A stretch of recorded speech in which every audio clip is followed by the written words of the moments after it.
Hey guys, welcome to another episode of Day in the Life of Vintage Classic Specialist. So today I was primarily working on the beautiful 61 Vert, and Mr. Rafa was working on the 64 bus. So why don't we start with the bus? So lots done on the bus today. So look at that nose with that beautiful emblem on it. So that is an original emblem that the owner bought that was in really good shape. I think I might have talked about it on the video before. He brought it in, and it had the usual pitting and so on the chrome, and it had a pretty bad little dent in it. I think it was right here if I remember right. So I spent some time body working that little dent, got it out and got it pretty straightened out. I think there were some other areas around the lips that needed a little love, but overall just a super nice emblem. And then we took it to our friends at Andre's Technical Plating, one of the two chrome shops that we use, and they just did a really good job. I mean, this thing is gorgeous. So yeah, Rafa went ahead and mounted that, and then while he was up in there, he mounted the complete wiper assembly, which I had previously restored and kind of had assembled. So he went and put in the shafts. These are the Safari style ones where you pull them out and then you can turn them to disengage the wipers and put them on the one-eyed duck to hold them down so that you can open your Safari windows. So yeah, these come from Wolfgang International, and these are the correct style for an early bus like this. So those went in, and what else? Let's see, the kick panels went in. Look at that, beautiful.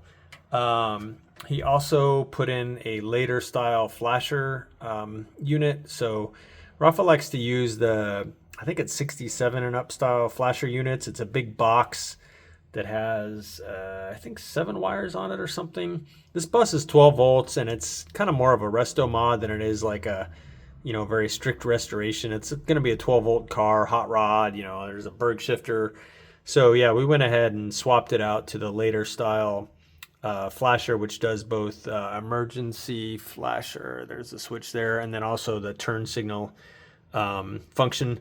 So yeah, so that's in. He made a custom bracket to mount that box up in there. Since this bus didn't come with it, there's no mounting for it. So yeah, I made that, mounted it, wired it. And let's see, I think those are kind of the major things. I think he did a little something else up here with the fresh air system, and I don't remember what, but let's see what else he did. Oh, he also put in the steering column support and the knee guard there. And you know what? I think he also put in the parcel tray there. I don't think that was in yesterday either. Pretty sure that also went in today. So yeah, lots of progress on the front of this bus, both in terms of the dash and under dash area, and then the nose getting this beautiful restored original badge. So yeah, starting to come along.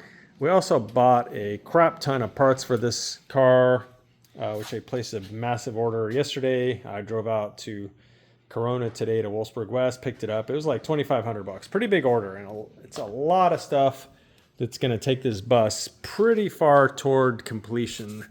Also, the owner brought over, I think, every piece of glass for this bus, with the exception of the Safaris, which we already had. But yeah, he brought over pretty much everything else, I think.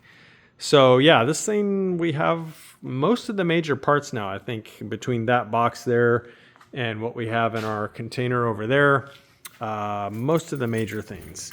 So yeah, this thing's gonna start going together pretty fast.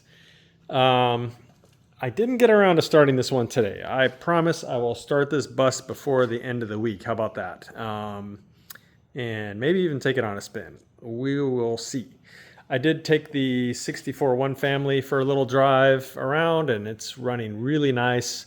Motor feels good. This car is just super tight and everything feels good on it. We're really happy with how this car is coming out, and the owner is supposed to take possession of it on Friday this week. And then, as I mentioned before, those of you that are regulars around here know it's coming back and getting more correct door panels but we wanted to get the car to him for the original owner, which is his mom's 90th birthday. So that was that. The gorgeous 61 Vert now has some bitchin' brakes. They work really well. Jacob and I bled them tonight. We had both kind of worked on the brakes themselves tomorrow. We replaced the wheel cylinders. We replaced the rubber brake hoses. We replaced the master cylinder, the little rubber line between the master cylinder hard line and the reservoir, all those things. So pretty much anything with rubber in it in the brake system is new, because the car was built 18 years ago and I don't trust 18-year-old brake parts. The shoes and everything were fine. I don't think the car has a lot of miles on it, so it kind of saved the customer some money there. The shoes were fine. Everything else looked fine. The hardware looked fine.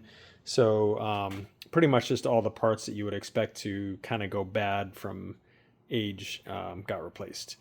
What else? I also did an oil change today and adjusted the valves, or actually I should say I checked the valves. They were all spot on, and so no adjustment needed, but still a good idea to check them. I was very happy to see that they're all spot on. That means the motor is not having any issues with valve seats moving around due to overheating or anything like that. So it's always nice to see valves staying in adjustment.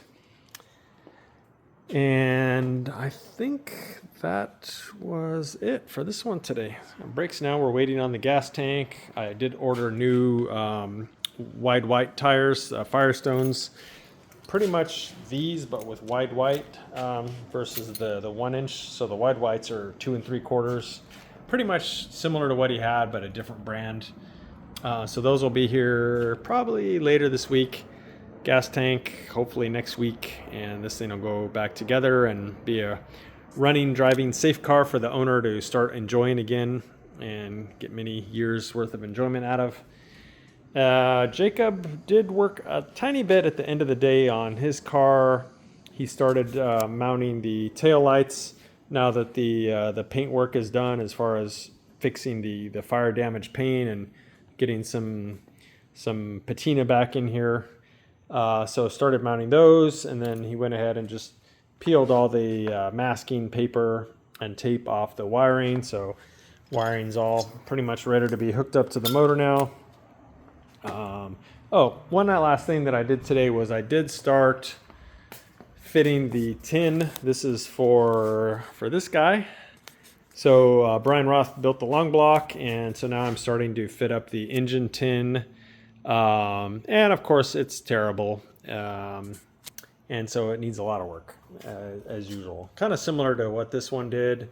Those of you that I think saw a video I made, like a tech tip or something, on how I get the tin to fit. Pretty much going through the same process for this one. I've been working on the fan shroud, which normally sits too high on these. It's just hitting like everywhere down here, won't go in. The generator or alternator in this case is sitting way above its stand, so you pretty much just go and start trimming and get that thing to sit down properly, this thing sitting in its cradle, and then start working on getting the cylinder tins themselves to not have an enormous gap here. This is not quite as bad as this one was, but still needs some help. And I still have to get the intake manifolds, because usually this area for dual port dual carbs needs some attention, and so I'm pretty sure I'm going to have to beat the cylinder tin into submission around this area to clear the dual carb intake manifold. So probably work on that some more tomorrow. And then once all this trim is finished and it all fits amazingly, then it'll go off to powder coating, and yeah, this thing will be coming right along. So for real, that's it for today, guys. Thanks for watching. Appreciate you all. Thanks for all the likes. Thanks for all the comments. Thanks for all the subscribers. If you haven't subscribed, please think about doing so if you like our content. And we will see you guys again tomorrow. Thanks for watching. Bye.